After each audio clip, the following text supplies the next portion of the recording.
Chère Kate, qui est ici présente, voilà, la drogue, il faut se dire les choses, pour moi, elle influe sur les décisions de l'État. Ou peut-être même, est-ce qu'on choisit des gens qui peut-être sont aussi influencés par cette drogue? Est-ce que c'est ça aujourd'hui? Est-ce que par exemple dans la police, dans le journalisme, dans le journalisme mainstream, est-ce qu'on va choisir des gens qui, seraient drogue-friendly ou qui seraient peut-être... Non, je pense que c'est réducteur de dire ça. Je pense qu'il y a deux catégories de personnes. Il y a des personnes qui n'ont jamais, a priori, touché à ces substances et qui, de par leur métier, vont commencer à oui, mais est-ce qu'il n'y a pas peut-être un microcosme parisien mais bien sûr. Qui moi, décide... je ne fréquente pas ce genre de... Je n'ai jamais fréquenté ce genre de mais est-ce soirée. Mais est-ce que tu as dû en entendre parler, je pense. Mais bien entendu. C'est pour ça que je te dis, il y en a qui sont peut-être pas forcément... qui n'ont pas d'affinité avec ces substances-là ou ces personnes qui consomment. Et puis, à force de fréquenter ce genre de soirée, on propose et puis on goûte et puis on tombe... Un peu comme ce que tu disais, Stéphanie, par rapport à l'histoire de Mathieu Delormeau. Et puis, quant aux personnes qui seraient placées parce que on sait que finalement elles seraient sensibles, on prend Emmanuel Macron. Macron, il a été placé à la tête de l'État, certainement pour, je sais pas, ses appétences, n'est-ce pas? Tu as parlé de Gérard Fauré tout à l'heure. Oui. Tu as parlé de Gérard Fauré. Gérard Fauré, il balance sur Macron. Pas que. Il a balancé il aussi sur Jacques Chirac, il a balancé sur Sarkozy, il a balancé... il balance sur Macron. Donc pas que. Tu vois, c'est là où on se rend compte que Macron ne serait peut-être pas le seul président de la République. Oui, mais moi j'ai l'impression que Jacques Chirac, il savait se tenir. Ou alors, mais s'il ça prenait de la encore, drogue... Ça va se tenir, enfin, il va voilà, la dette. C'est ton avis. Mais non, mais il savait se tenir comme ça, publiquement, c'est ça que je veux dire. Oui, c'était pas... c'est notre prestance, on va dire. Voilà. Il le faisait plus vite. Depuis Chirac, on n'a plus eu de président de la République en France avec charisme. Tu crois il s'appelait 8 minutes, douche comprise. Non, mais d'accord, mais je veux dire, au niveau charisme, il en imposait, le mec. Oui, en plus, il avait plus de tenue en apparence, en tout cas, oui. Après, bon, moi je pense que c'était plus Chirac des années 80, mais bon, parce que je vois 90, 2000, bon, il était quand même un peu âgé, ça paraît, bon. Mais on n'a pas l'impression que Chirac c'était Tony Montana dans la dernière scène avec Safarine. Alors que là, on a l'impression que les mecs, aujourd'hui qui ont le pouvoir, sont comme ça en fait. Alors c'est drôle parce que nous, on a cette impression. Mais parfois, je suis effaré de voir des petites vieilles très bien qui regardent les hommes politiques et qui les trouvent géniaux, magnifiques, beaux, intelligents. Et ça se voit pas du tout parce que ce sont des hommes de spectacle. Et voilà, moi, ce que je voulais rajouter aussi, c'est que j'ai l'impression que finalement, ce sont des personnes qui sont faibles d'esprit d'une certaine façon. Parce que pour tomber en fait là-dedans, c'est dès le départ en fait que on a bien voulu en fait. Alors, ça reflète d'une certaine façon ou bien une sorte de grande solitude, le fait qu'ils soient obligés d'appartenir à un groupe et de finalement respecter les protocoles qui se font pour intégrer ce milieu-là. Ça peut être aussi les dents qui rayent le parquet, en fait, de se dire, moi aussi j'ai envie d'intégrer ces milieux et donc je vais me plier en fait à ces actions et petit à petit en fait ils tombent dedans. Donc voilà, j'ai l'impression que finalement ces personnes-là sont aussi recrutées parce que elles vont permettre d'appliquer une politique qui vient encore du dessus. Et ce sont des gens qu'on voit qui sont sous les caméras là dont on parle. On ne parle pas de ceux qui vont peut-être prendre des décisions de plus haut. Après, ils auraient peut-être pu tomber dedans. Par exemple, dans le cas, là c'est une supposition, dans le cas d'Emmanuel Macron, il aurait pu tomber dedans au lycée, par exemple. On sait très bien qu'il y a plein de jeunes qui tombent dans la drogue. Oui, les profs aussi ne sont pas étrangers à ça. Non. Non, du tout. En tout cas, moi, je pense qu'on est dans un système qui fait monter les plus influençables, les plus poreux à ce genre de comportement, que ce soit sexuel ou vis-à-vis de la drogue, les plus corruptibles, voilà, corruptibles d'ailleurs, corrompus, ça veut dire abîmer, donc les gens qu'on peut abîmer le plus facilement et les tenir et obtenir effectivement des décisions politiques discutables qui vont arriver à assumer, puisque finalement, ils n'ont plus de sens de la honte. Voilà, ils sont sans vergogne, il n'y a plus d'empathie, il n'y a plus de honte, il n'y a plus de scrupules. Et tiens, on va parler un peu économie, parce que tu as quand même touché le sujet, cher Charbel. En effet, le fait que, par exemple, on rajoute 6,8 milliards d'euros à l'économie, ça veut dire que on rajoute 0,1, 0,2% de croissance. N'importe quoi. Officiellement, on dit « Ah ben non, mais nous avons tant de croissance, 0,2, 0,3%. » Ça veut dire que nous ne sommes pas en récession. Parce que lorsque publiquement un État dit « Nous sommes en récession », qu'est-ce qui se passe? Les marchés financiers se cassent la gueule, enfin, la confiance des ménages, etc. Et donc ça ne va pas bien. Donc en effet, tu as bien raison.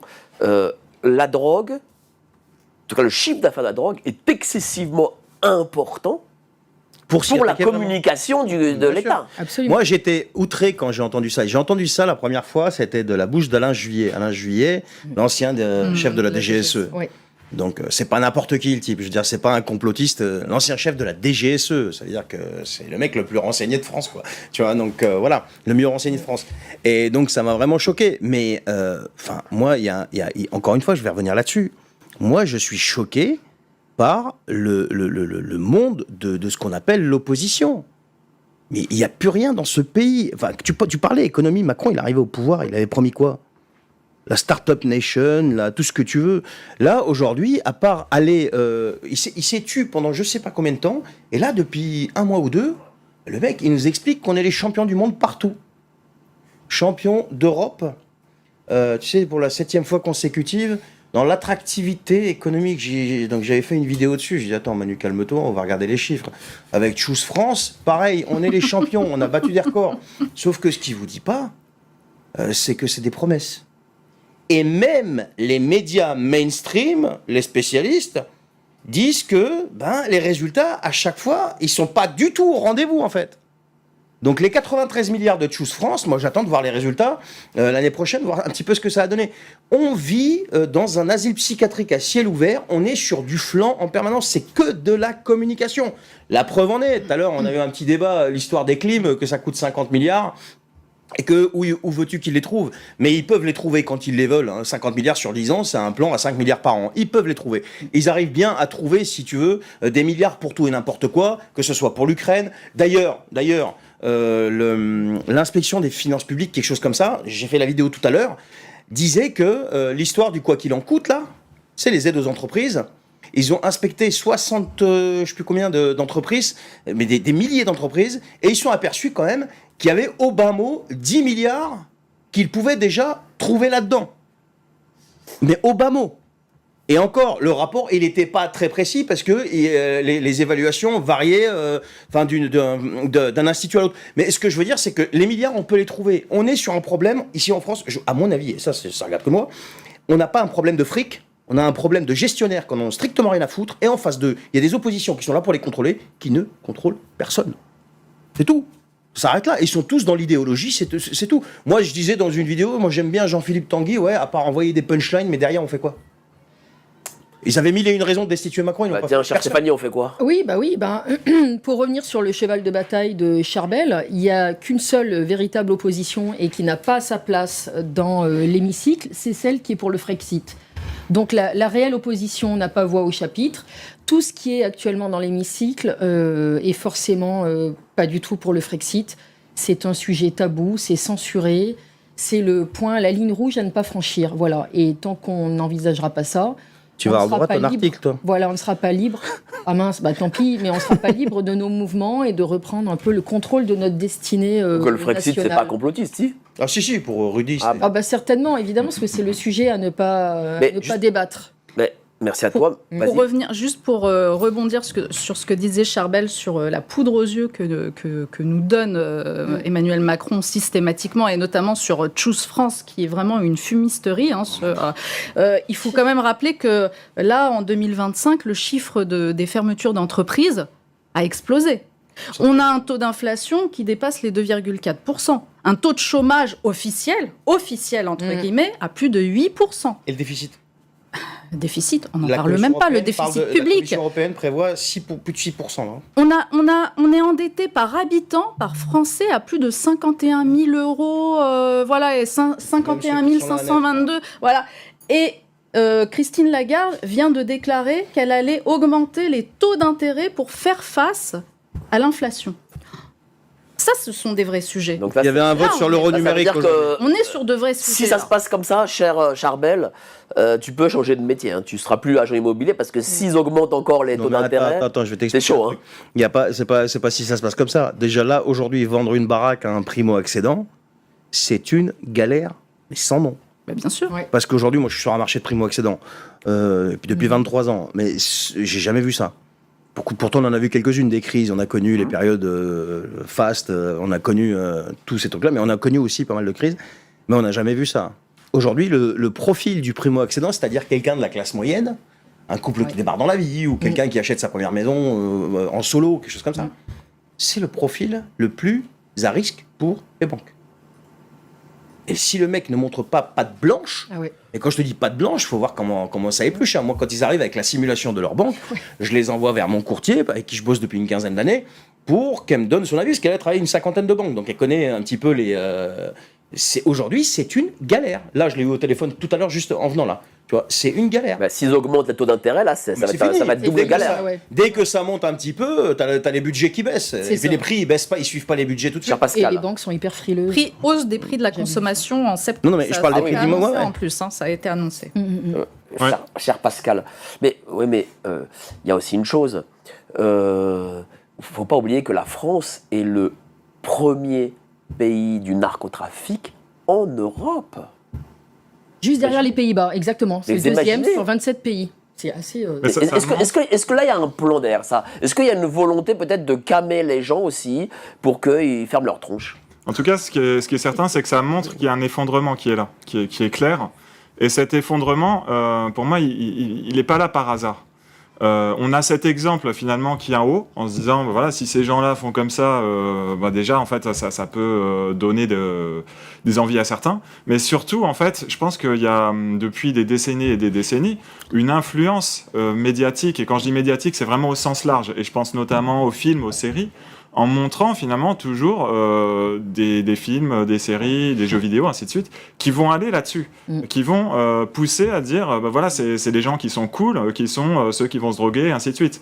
Et ça va être également, comme on le disait tout à l'heure, si la sécurité du pays, si tu fais en sorte que la drogue arrive facilement, si tu fais en sorte que les dealers, et surtout les marchés, parce que les dealers c'est simplement les branches, il faut revenir aux racines, si tu t'attaques pas en fait à l'entrée de ces drogues dans le pays et que tu t'es pas sévère par rapport à ça, forcément oui ça va arriver. Donc il y a une sorte de laxisme qui joue énormément.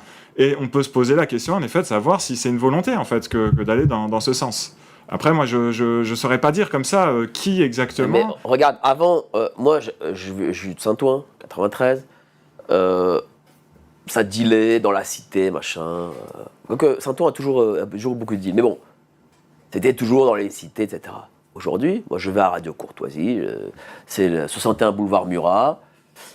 J'arrive porte de Saint-Cloud, il y a des Tipeee deals. C'est une propagation justement. T'imagines, dans le 16e arrondissement, les Tipeee deals. Je suis sûr que ici, là, si je marche 300 mètres, je vais trouver un mec qui va me demander, qui va me dire vous voulez pas de la cocaïne? Non, je suis sûr. Bien sûr, il y a des leaders aussi. Il y a des leaders, le lapsus, des dealers rue de la Planche dans le 7e. Mais ils ont plus peur de rien. Un quartier magnifique, donc il y a des consommateurs. Mais s'ils ont peur de rien, c'est parce que l'État leur déjà les policiers ils se scamment avec eux peut-être, et donc ils leur permettent de faire ce qu'ils ont fait. Bien sûr, il y a une impunité totale. Faut pas mettre tous les policiers dans le même sac non plus. Non, pas tout le monde, Non. mais il y en a une partie suffisante pour que ça puisse être possible. Mais on sait qu'en France, il y a des zones de non-droit, par exemple. Il y a des zones où les flics ne peuvent plus entrer, et ça dit maintenant, ça va être le 7e, la zone de non-droit. À Grenoble, j'ai entendu une histoire, c'est... apparemment, il y a même les numéros de téléphone dans une cité. Ils mettent leur numéro de téléphone pour que tu les appelles pour venir acheter de la drogue. Mais il y a pire que ça. Moi, j'ai un pote qui est policier à Montpellier. J'ai un pote qui est policier à Montpellier. Il m'expliquait qu'ils font des tracts. Nous, on faisait à l'époque du boitage dans les boîtes aux lettres. Tu vois, si vous voulez vendre votre maison, appelez-moi. L'estimation est gratuite. On se plie en 4 pour vous. Et voilà. Eux, ils te filent le menu, tu sais, comme le resto du coin, le fast-food du coin qui te fait. Voilà ce qu'on fait, c'est temps. Spécial coco, 7 jours sur 7, il m'avait 24 envoyé heures ça. sur 24. Je dis, mais c'est une blague. Je dis, c'est une connerie. Il m'a dit, non, je te jure que c'est pas une connerie. Mais j'aimerais Voilà. revenir quand même sur l'idée que c'est un peu comme une sorte de mâchoire et tu as besoin en fait du dessus et du dessous. Si en fait tu as la mâchoire du dessous qui est la drogue qui entre dans le pays, tu as besoin aussi de la mâchoire du dessus des consommateurs qui vont avoir envie. Et pourquoi les consommateurs ont envie et surtout pourquoi ils commencent et là, à mon avis, justement, il y a cette ingénierie sociale en fait qui pousse. Alors, je disais tout à l'heure, en donnant des exemples dans les médias, le rap aussi, ça, je pense, une bonne influence, la musique, même de façon générale. Les grands artistes, en fait, souvent, c'est des camés et tout ça, et c'est des stars. Mais il y a aussi, finalement, une sorte de mal-être général, en fait, de la société. Et ça va avec un effondrement, en fait, des états mentaux de chacun. Et ça se joue sur plusieurs niveaux, et avec l'état du pays qui est en train de s'effondrer, les gens sont effondrés également psychologiquement, et ça va aussi pousser... Enfin voilà, pour moi, il y a une sorte de cercle vicieux qui se joue sur plusieurs plans en parallèle, et qui nous fait descendre dans cet enfer.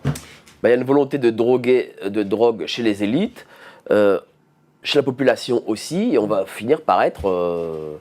oui, ça va être... Même Caligula, il va venir dans une soirée Pierre Palmade, il va dire « Ah non, je touche pas à ça ». Tu sais, Mike, c'est toujours le principe de la dissuasion. Je veux dire, on va encore répéter les mêmes choses, mais quand tu as une justice, on en a parlé l'autre fois là. D'ailleurs, j'ai mis un peu la misère à un commissaire, il était pas content. Ah ouais, putain, il était tout feu, tout flamme. Il était pas content. Après, ça va, il t'a serré la main après. Ouais, ça va, c'est vrai. Il t'a dit merci de m'en avoir foutu une. Non, mais quand t'as une justice qui, quand t'as un juge ou un ex-juge qui prostituait sa fille ou proposait sa fille à la prostitution, à Dijon. Le mec se prend combien ? 2 ans, dont 1 avec sursis.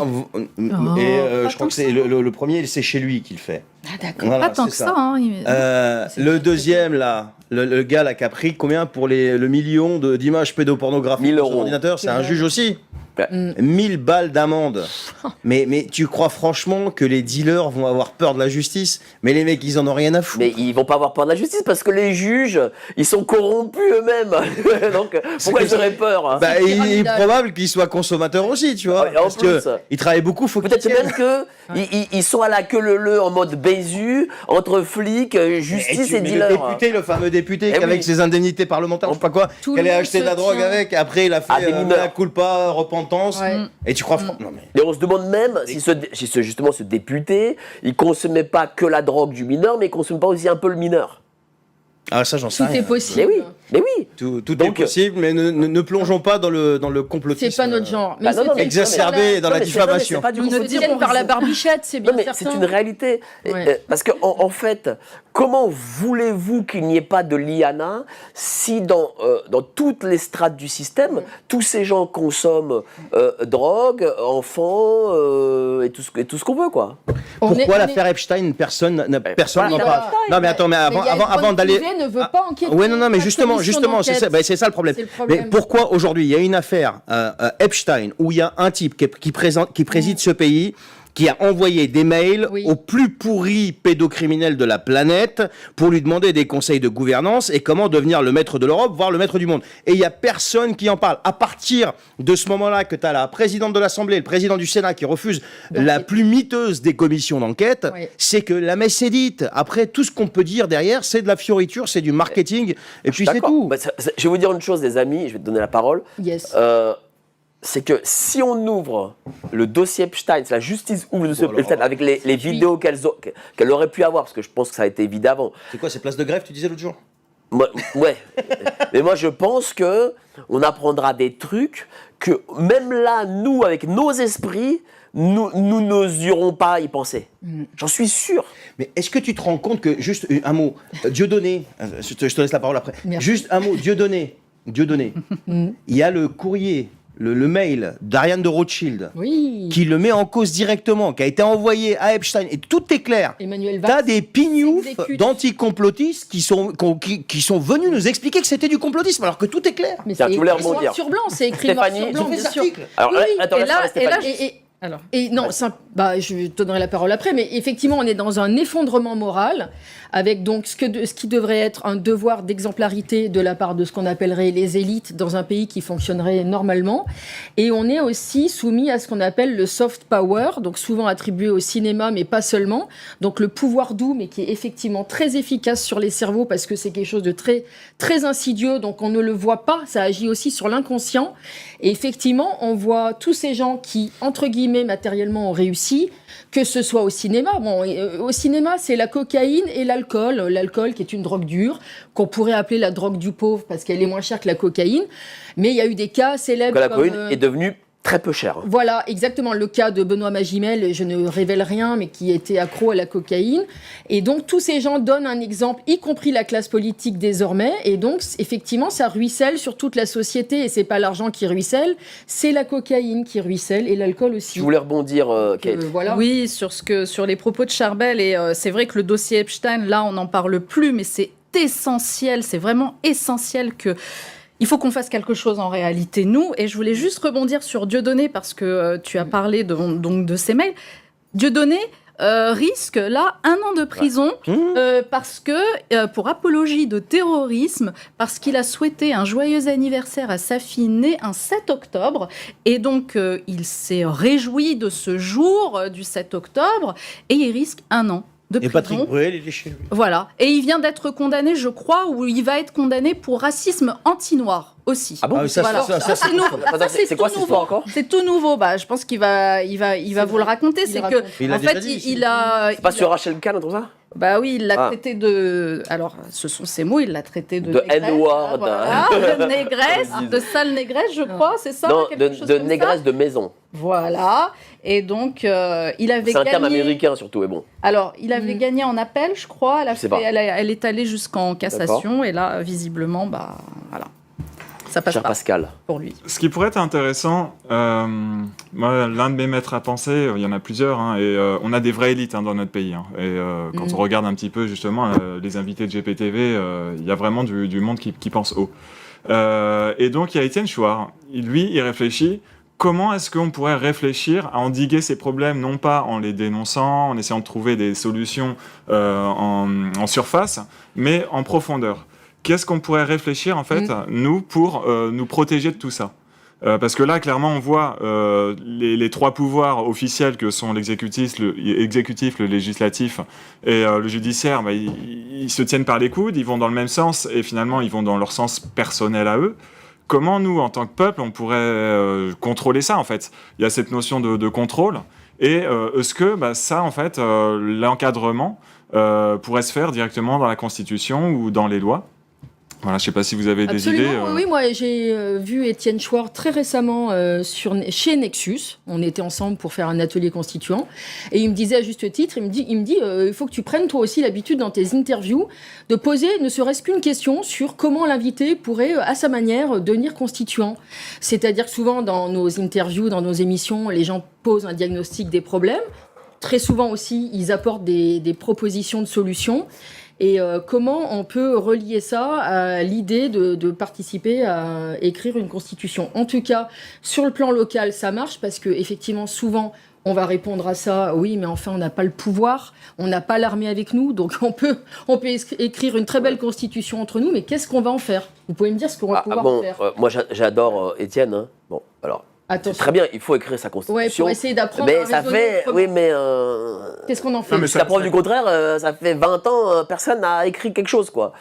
Et là, je pense que les solutions sont, parce que écrire une constitution, certes, mais avant de l'écrire, il faut prendre le pouvoir. C'est ça. C'est ça le truc, en fait. Il faut pouvoir appliquer En ces fait, lois à nous. En fait, je pense que nous, en tant que peuple, même si on n'a pas de constitution parfaite qu'on va proposer, on peut avoir des idées qui émergent. Si tout le monde se met d'accord en disant un politique, quelqu'un qui est dans le pouvoir, ne peut pas en fait se présenter avec par exemple un casier judiciaire qui n'est pas vierge, ne peut pas se présenter si on sait que c'est un consommateur de drogue, qu'une personne doit démissionner immédiatement dès lors qu'elle est incriminée dans des affaires de drogue. Ça, c'est des choses en fait, des idées qu'on peut propulser et faire en sorte que petit à petit ça infuse en fait dans l'ensemble de la société, parce que ça parle à tout le monde. Je pense que Madame Michou, qui connaît rien, si on lui dit voilà, il faudrait que les hommes politiques aient un casier judiciaire vierge, elle est d'accord. Et donc les politiques, eux, sont quand même d'abord des machines à se faire élire, et donc si elles entendent qu'il y a une idée qui monte, elle va être obligée à un moment donné d'acquiescer là-dessus. Mais ils ont fait un truc de salopard, hein, ça faut le dire. Hein. Concernant le casier judiciaire, on dirait que c'est A1, A2, A3, A4, A5, on dirait que c'est des feuilles Clairefontaine, tu vois. Et donc du coup, non mais véridique, hein. Mais tu sais que Et donc du coup, tu as un truc, mais sur ton A5, B1, B2, mais pas le c'est B. le volet numéro 3, je crois. Ouais, C'est important. Voilà, tu vois, mais... Moi, ouais, quand mais j'ai mis en ligne le mien, j'étais obligé. oui, mais tu peux avoir un casier sur un B, je sais pas quoi, et pas sur un autre Ou alors- B. Il est Voilà, modulable, complètement- c'est pratique s'il est Il y a des options, modulable. il y a des options. Ouais, Il y a des mais options, de c'est ouf, bien. hein. Ou alors simplement voilà, que les casiers C'est ça, judiciaires c'est soient des élus soient ouverts, tout simplement, et aux élections, les journalistes devraient se faire le... C'est pas Étienne Schwartz à la gestion. Juste une précision, une petite anecdote. Tout le monde se souvient de Macron en mai 2017, son premier discours. 2016. 2017. Ah, 2017, le La discours. La pyramide Moralisation. Non, le 6 ou 7 mai, quelque chose comme ça, le 7 mai, je crois. C'était discours sur la moralisation de la vie publique. Il en faisait la bataille du quinquennat. On est 9 ans après, 22 condamnations. Je parle même pas des mises en examen, etc., etc. L'affaire Benalla, l'affaire truc, l'affaire Thierry Solaire, machin. L'affaire de son conseiller à l'Élysée, là, comment il s'appelait l'autre, là, Colère, je crois. Alexis Colère, qui refusait d'aller devant le Sénat, qui emmerdait tout le monde. En fait, le jeu, il faisait de qui, en fait? Voilà, juste le représentant du peuple, mais bon, bref. Ce que je veux dire, c'est que cette histoire de moralisation de la vie publique, ça, aujourd'hui, ça n'existe pas du tout. Et ces gens-là vont de recasage en recasage. Et pour revenir à tes propos, pour arriver à unifier le peuple français aujourd'hui autour de cette idée qui est... moi, je suis à fond pour, hein, je trouve ça, franchement, c'est un combat que tout le monde devrait mener. Et aujourd'hui, mais les gens n'en ont rien à foutre de la politique. Il suffit de regarder les reportages sur GPTV Investigation quand il va se promener dans la rue et qu'il leur pose des questions, comme l'époque de l'antavirus et compagnie. À chaque fois qu'il balance un reportage, je dis c'est pas possible, tu les as sélectionnés. Il me dit mais non, je les sélectionne pas. Mais c'est parce que les gens aujourd'hui sont complètement à l'ouest. Et en Normal, plus, il y a un espoir. là, j'ai des trucs en mode ultra hardcore. Vous allez voir. Je suis parti voir les gens, leur dire des trucs sur l'ingérence, Israël, machin. J'y suis allé, hein, à fond. Hein. Vas-y. Ouais, je disais en fait, c'est comment dire, le grand public, il est complètement dégoûté de ce qu'on lui propose. On le disait tout à l'heure, il y a rien d'intéressant qu'on lui propose. Et ça, c'est parce qu'en amont, justement, on en revient sur le sujet de l'élection et de ceux qui peuvent se présenter. Il y a un certain nombre de filtres. Non, mais évidemment, moi, je vais te dire. Alors, il ne faut pas surestimer l'intelligence des gens. Les gens, quand tu vas en campagne, j'ai pu le voir. Monsieur, vous voulez que je vote pour vous? Qu'est-ce que vous faites pour moi? Voilà. C'est ça la politique en France. C'est du clientélisme. Voilà, c'est essentiellement ça, mais vraiment. Hein. Mais on est vraiment dans une normalisation je de veux la dire, corruption, en fait. Moi, je suis pas ultra favorable à la fameuse démocratie machin, la soi-disant voix Direct. de tout le monde, parce que t'as plein de gens aujourd'hui, la majorité qui pensent à leur petite gueule, à leur porte-monnaie, etc. Ils pensent pas à l'intérêt de la France, et que ces mecs-là fassent par exemple élire un Gabriel Attal, parce que c'est ce qu'ils feront, hein, les salopards, je vous le dis, hein. Eh ben, moi je suis pas pour, hein. Je suis pas pour les élections, tout ça. Hein. Moi, quand je vois que les gens à 20h02, au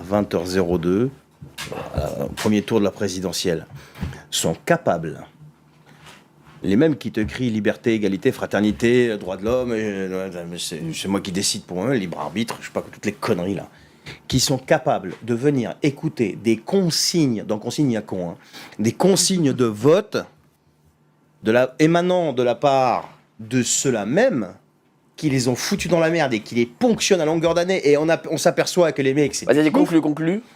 je trouve ça quand même assez formidable. C'est pour ça que je te dis, on part de loin. Là.